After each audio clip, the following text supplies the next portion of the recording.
I have the vegetable spring roll and Dungeness crab cake. What do you think is going to happen in 15 years for you, in 10 years? Where do you see yourself? Best case, in a cemetery. Not in a cemetery. Sprinkled in ashes, smoked up by my homies.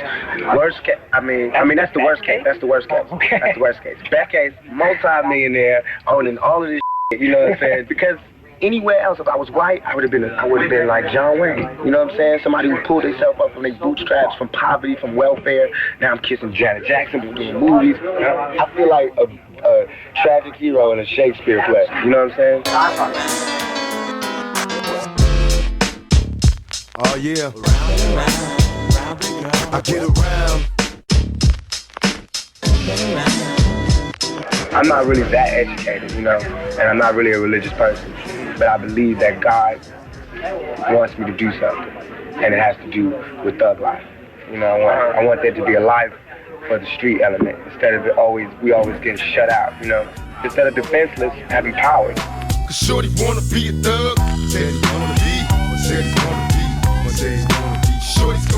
Well, my mother was a woman, a black woman, a single mother, raising 2 kids on her own. So she was dark-skinned, had short hair, got no love from nobody except a group called the Black Panthers.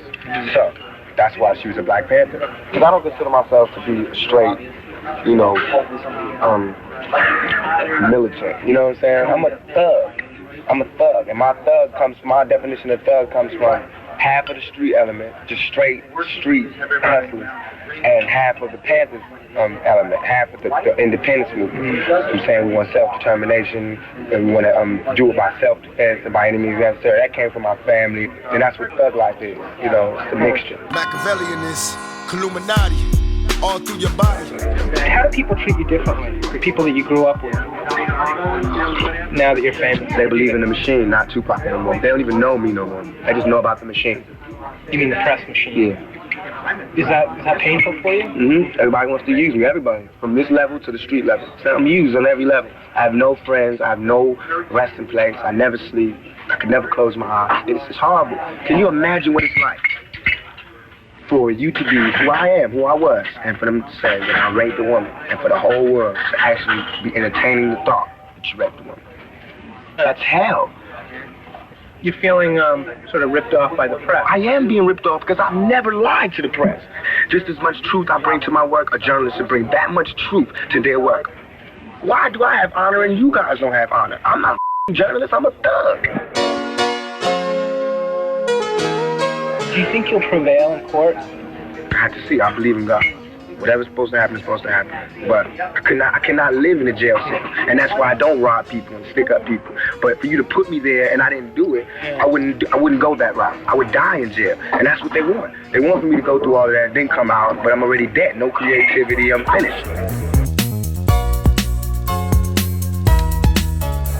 There's a machine that I have nothing to do with. It's called the Tupac machine. And the media in this country have just viewed it and made me a monster that people just, they say I'm a criminal, they say I spit hateful, vicious, violent lyrics. You know, it's like, I'm ready to be the bad guy. They gave me that job. I'm ready to have it. When Dan Quayle was suggesting that your album should be pulled off the racks and stuff like that, in a way that was probably the best publicity you could have gotten for the album. I don't see that as being the best publicity you could have gotten.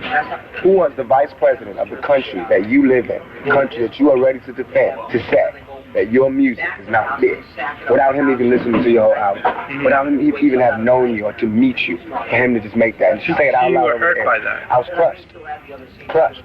Do you have some great respect for Dan Quayle? Or no, I just have respect for government. A little bit of respect for government to say, you know, how could you do that? You know what I'm saying? Do you see yourself as a role model? No, I see myself as real. Like, I mean, if I was the president, I'd have a responsibility because people put me there. Nobody put me here. They just buy my records. They wouldn't buy my records if my records wasn't good. I'm being who I am in the record. Back in elementary, I thrived on misery. Left me alone, I grew up amongst a dying breed. Inside my mind, couldn't find a place to rest until I got that thug like tatted on my chest. Is there anything that's giving you comfort in these days? Recently, Madonna came to me. Madonna, I met Madonna. She What was that like? Tell me about She that. told me they treat you like the Antichrist, and I've been through that before, and I just want to be a friend. Lord, I lost so many peers and shed so many tears. Now that I'm struggling in this business, by any means, label me greedy, getting green, but seldom seen. Take me away from all the pressure and all the pain. Show me some happiness again.